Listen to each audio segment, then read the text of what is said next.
안녕하세요. 이종태 행복TV입니다. 참 괜찮은 태도 전편에 이어서 오늘 주제는 나도 이렇게 살고 싶다입니다.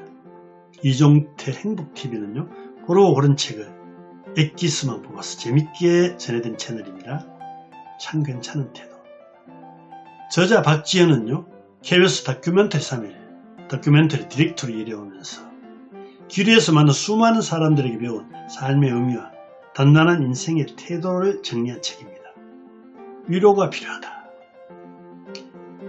당신을 위로한다고 위로하는 사람이 평탄하다고 생각하지 마라. 그의 인생 역시 어려운 것을 품으로 가득 차 있을 것이다. 당신의 인생보다 훨씬 더 뒤처져 있을 수도 있다. 그렇지 않다면 그런 좋은 말로 위로할 수 없을 것이다. 릴케의 젊은 시인에게 보내는 편지에 나오는 문구입니다. 젊은 부부가 생일 케이크를 주문했는데 아들이 교통사고 죽고 말았대요. 이 사실을 알 리 없는 빵집 주인이 찾아가라고 전화가 여러 번 왔습니다. 부부는 참을 수 없는 분노를 느끼며 늦은 밤에 빵집에 갔대요. 그 애는 죽었다고 이 못된 놈아 하고 울음을 터뜨렸대요. 빵집 주인은 여태 혼자 외롭게 살아온 사람이었다. 그래서 상심이 얼마나 큰지 알 수 없다면서 기운 차리라고 가꾸운 빵과 커피 한 잔을 내놓는다. 종일 굶은 부부는 그제야 허기를 느끼면서 빵을 한 입에 베어 문다. 빵집 주인은요, 힘들게 살아온 자기 이야기를 해줍니다. 위로로 해줬습니다. 시인 이문재의 오래된 기도. 가만히 눈을 감기만 해도 기도하는 것이다. 결코 혼자가 아니라는 사실을 받아들이기만 해도 기도하는 것이다. 죽음은 언제나 동행하고 있다는 평범한 진리를 인정하기만 해도 기도하는 것이다. 고개를 들어 하늘을 보며 천천히 숨쉬기만 해도 기도하는 것이다. 그래서 삶이 곧 기도가 된다. 살다 보면 기도밖에는 아무것도 할 수 없는 절망적인 순간이 옵니다. 왜 하필 나냐고, 내가 무슨 잘못을 했냐고 소리치고 싶을 때 문득 생각이 납니다. 평생 너를 위해 기도해 줄게. 친구의 약속이 기억납니다. 그 기억이 위로가 되면서 세상 원망이 살로 풀렸답니다. 외로우니까 사람이다. 살아간다는 것은 외로움을 견디는 일이다. 정모선. 사람 몸이 아프고 집에서 나오기 힘들 때 가장 외롭다.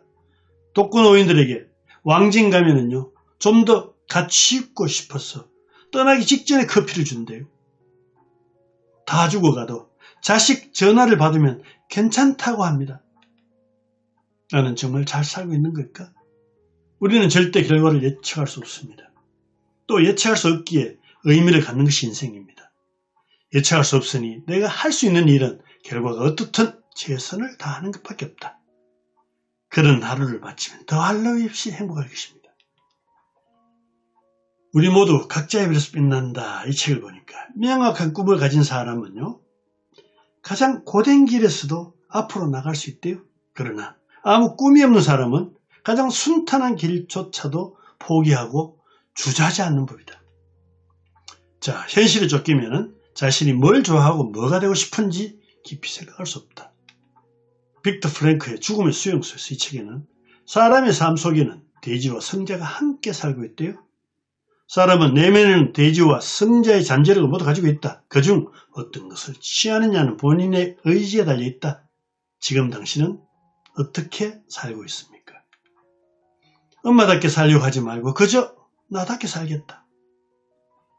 이제 너희들은 다 키웠으니 지금부터는 내가 좀 커야겠다.